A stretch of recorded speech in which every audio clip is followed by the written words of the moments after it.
we will receive testimony from Sheriff Chris Nocco. Sheriff Nocco is the sheriff of Pasco County, Florida, happens to be my congressional district, a position he has held since May of 2011.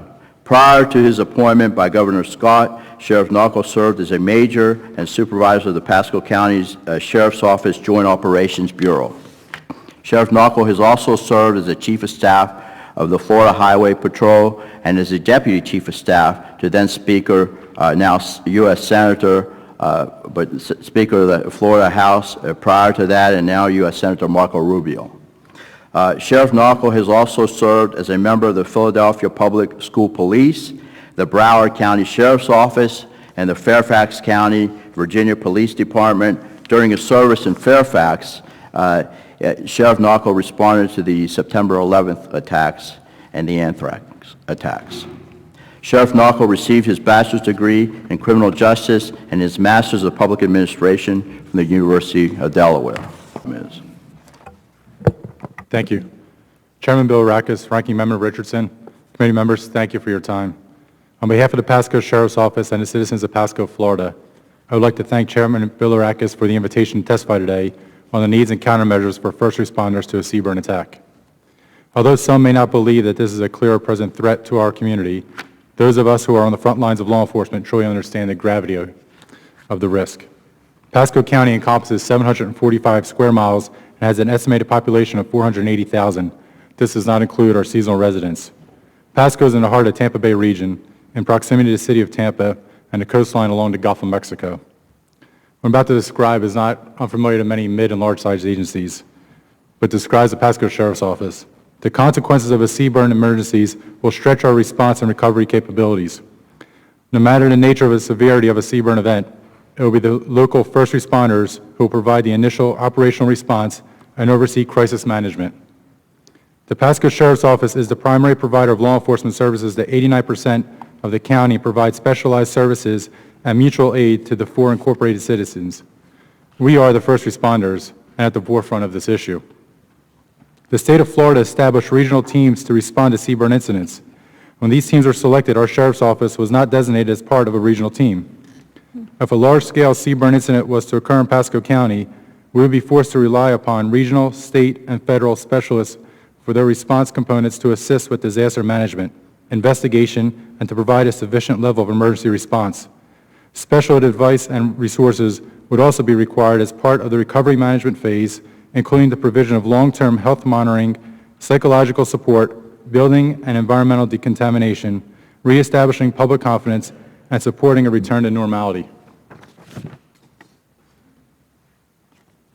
Understanding that your time is limited, and with the opportunity to speak with you today, I would like to take a few moments to explain the concerns of the Pasco Sheriff's Office. These recommendations and thoughts are intended to convey the perspective not only of a law enforcement executive, but of those of the frontline deputies. Caches of pre-positioned personnel and institutional medical countermeasures should be afforded to law enforcement first responders similar to the process developed for postal employees. Law enforcement agencies will be in the forefront of operations in a biological disaster, and it's critical that our personnel are available and safe to perform their duties. When initiating a program to distribute the anthrax vaccine for first responders in case of a biological attack, please allow local law enforcement agencies, along with other emergency services, a voice in making the decision as to who will be defined as a first responder. There are many components of our Sheriff's Office that will be in need of this vaccine besides our sworn deputies. This would include our communications section and medical staff in our jail, just to name a few.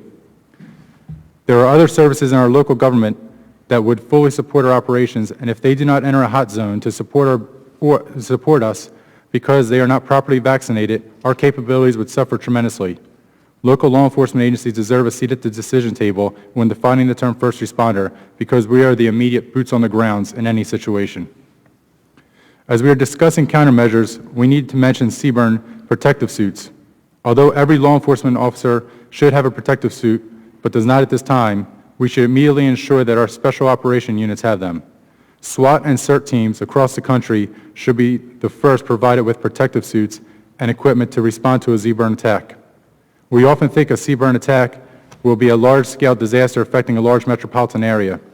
One of the main goals of a terrorist is to maximize fear in a society. What greater fear and easier access can be achieved with minimal resources required than for a terrorist to attack a school, church, synagogue, or mall with a seaborne component in their operation, such as a dirty bomb? In such an incident, this would probably include an active shooter and hostage situation. What greater sense of hopelessness could we have than if our specialty teams respond very quickly, as they usually will, stood on the perimeter, not able to advance in this situation because we are not properly prepared to go into an active situation that requires protective suits. Although this hearing is focused on countermeasures, I'll be negligent in my duties to you, the deputies I stand with, and the citizens we serve if I did not raise the issue of the most critical piece of emergency response that is still missing today: interoperable communication. The best plans for the worst disasters are useless if we cannot communicate with each other. Today, 10 years removed from the events of 9/11, we are a country that has still not have addressed the greatest failures, and that is the ability for all first responders to seamlessly communicate with each other on a secure frequency. In my humble opinion, this should remain our first priority for funding, for it is the catalyst for success in the response to any incident. The Tampa Bay region is in need of a fully interoperable communication system. As federal dollars are distributed for Homeland Security issues, I would encourage you to make interoperable communication a top priority. I thank you for your time. I look forward to your questions, and may God bless all our first responders. Thank you. Thank you very much. And now I recognize Mr. Peralta.